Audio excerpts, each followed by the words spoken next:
they release me, I get Captain Volf, who was actually based in Kuruman. Actually, Captain Wolf and Kimang, who was just killed not long time ago,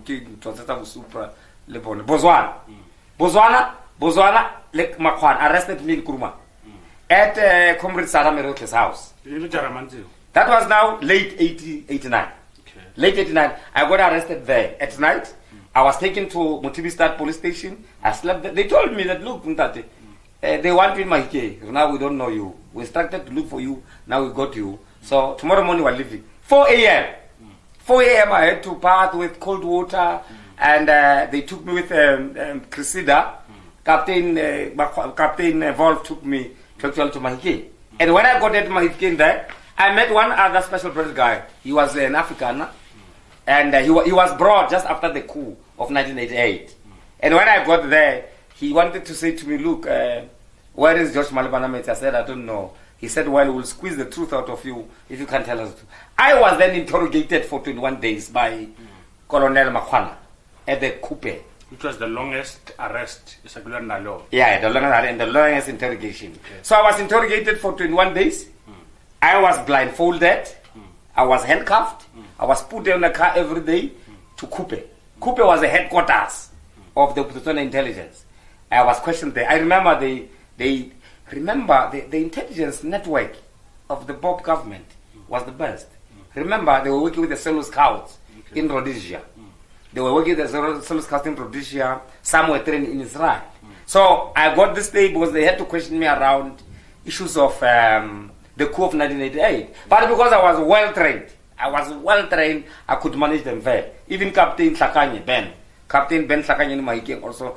So I was interrogated. After the interrogation in Mahike, there was a group of us arrested, 21. Others were released. Only myself and Siposiboto. Siposiboto was coming from Tabanto. He was the first accused. I was the second accused in that case.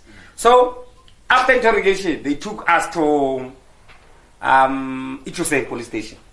So at Ichuse, we conducted a hunger strike because condition was very bad there.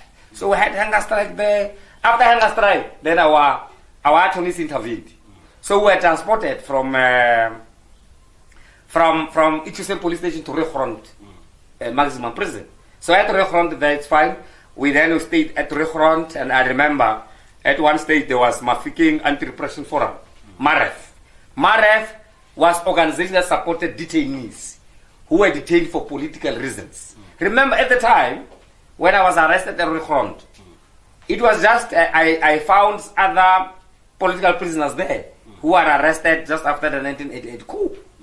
The coup that actually wanted to oust Mangope as president at the time. Sergeant Major Timothy Piri was there. A number of comrades, Prince Sepat was there. A number of them were there. That I found them there who were political prisoners. Now I was a detainee because I was charged under Internal Security Act. Now, Internal Security Act, they're saying you are detained without trial, detention without trial. That's what they call it. So I was detained there with Siposiboto. So we went they took me to magistrate cry in Mafike because they wanted me to do confession. So I did not do a confession, but my accused number one did confession. I'm sure he told them, we were in Harare, we did what. Now you can't disclose that information when you're operating underground. You can't. So we had a case. There was a high treason case. Remember, the charge was high treason. High treason means overthrow of government. So I was charged with high treason. That I am part of the people of the